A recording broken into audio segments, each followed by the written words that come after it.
Compression activities, MCQ questions. Complete the sentences choosing the correct options. First number T हेबो the child wants to become a detective, soldier, sailor. Second number T हेबो the child or poet wants to be a sailor, zookeeper or driver. Third number T हेबो the child or poet wants to become a detective, soldier, lighthouse keeper. तापर second number बिटी देइछि match items under A with items under B A को B सहित match करिबा। Stanza 1 टी हेबो detective, stanza 2 टी हेबो soldier, sailor and zookeeper, stanza 3 टी हेबो म्यूजिशियन एंड स्पेसमैन, स्टांजा 4 टी हेबो driver and lighthouse keeper, stanza 5 टी हेबो ऑल द जॉब्स। तापर बी नंबर टी हेबो for the more one lives the more one learns. I think I shall be all these things and go on taking turns. तापर session 40 कहिछि started below are some jobs or professions. Describe each of the jobs as shown in the example with the tips. निम्नरे केतेक वृत्ति word दिया जाइछि। वृत्ति कहिले एठार गोटे example देइछि tailor. Tailor हमें काहकु कहिबा one who stitches cloth is a tailor, जे कपड़ा सिलाई करे ताकू हमें टेलर बोली कहू। सेमिति अन्य वर्ड गुड़िक काहाकू कौन कहा जाए ताहा लिखिबा हमें। Driver one who drives motor vehicles for example car, buses, trains ETC is a driver. Football player one who plays football is a football player. Cricketer one who plays cricket is a cricketer. Doctor one who treats patients is a doctor. Teacher one who teaches students is a teacher. Zookeeper one who takes care of the animals in a zoo is a zookeeper. Sailor one who sails ships is a sailor. Player one who play any game or sport is a player. Tennis player one who plays tennis is a tennis player.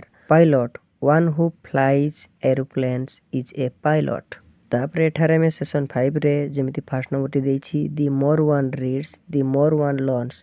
सेमिति हमें लिखिबा the more one saves the more one become rich। तापर third number टी हेबो the more one does exercise the more one become healthy। Four number टी हेबो the more one gets the more one wants। तापर 5 number टी हेबो the more one earns the more one spends।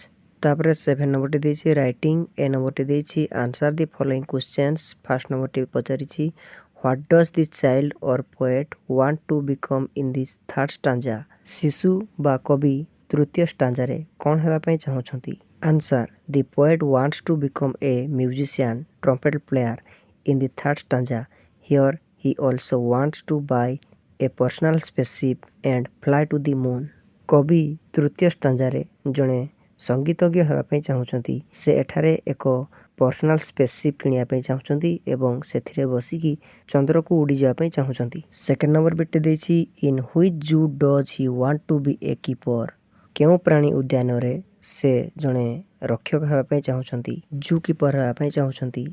Answer he wants to be a zookeeper इन दी नंदनकानन जू। से नंदनकानन रे जू keeper हेबा पई चाहउछंती। थर्ड नंबर टे देछि where does he want to fly with the spaceship. से स्पेसशिप रे केउठाकू उडी जा पई चाहउछंती।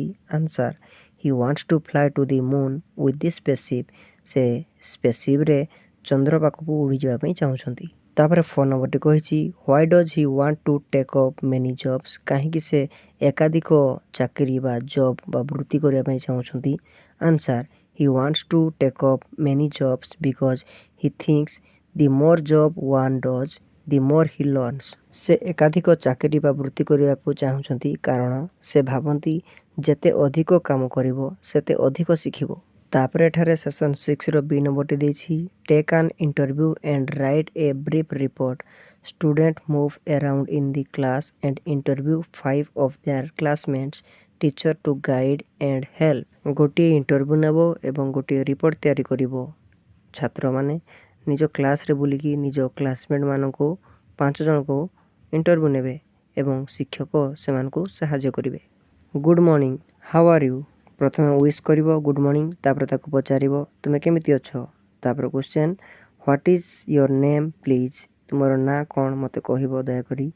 Answer my name is dash तुम ना जहाँ हेतु कहिबो। तापर question what do you want to become in future तुम्हें भविष्य रे कौन होया पई चाहुछो। What's your aim in life तुमर जीवन लक्ष्य कौन। Answer I want to be a dash तुम्हें जहाँ वो लिखो डॉक्टर पायलट तुम्हें जहाँ हेबा को चाहुछो ताहा लिखिबो। तापर देछि write the responses of the person interviewed and write a report using the format given. तापर तुम जो साक्षात्कार नेल बा इंटरव्यूटी नेल जो प्रतिक्रियाटा पाइल ताकू गोटे फॉर्मेट आकार रे लिखिबो जेमिति कि एठारे गोटे फॉर्मेट दिया जाइछि एई फॉर्मेट रे लिखिबो। I interviewed 5 of my classmate they are Sumit Aarav Rahul Saumya and Pragati. I ask them what they want to become in future and what is their aim. Sumit wants to become a pilot and fly fighter planes. Arnab said he wants to be a singer and win many hearts. Rahul wants to be an engineer and build tall buildings. Soumya wants to be a doctor and treat patients. And Pragati wants to be a famous actor in films. तापर session 70 कहिछि write a poem of your own. The poem will have 2 stanza of your lines each. The last word of the second line rhyme with the last word of the fourth line. ନିଜର ଏକ କବିତା ଲେଖ। କବିତାରେ ପ୍ରତ୍ୟେକ 4ଟି ଧାଡ଼ିର 2ଟି ସ୍ଥାନ ରହିବ ଏବଂ ଦ୍ୱିତୀୟ ଧାଡ଼ିର ଶେଷ ଶବ୍ଦ ଚତୁର୍ଥ ଧାଡ଼ିର ଶେଷ ଶବ୍ଦ ସହିତ ସମ ଶବ୍ଦ ଉଚ୍ଚାରିତ ହେଉଥିବ। I want to be a singer or become a good tailor. I think I can also be a doctor or can be a great sailor. I would not like to be a painter nor will I become a sweeper, but I would like to work with animals so I can be a zookeeper.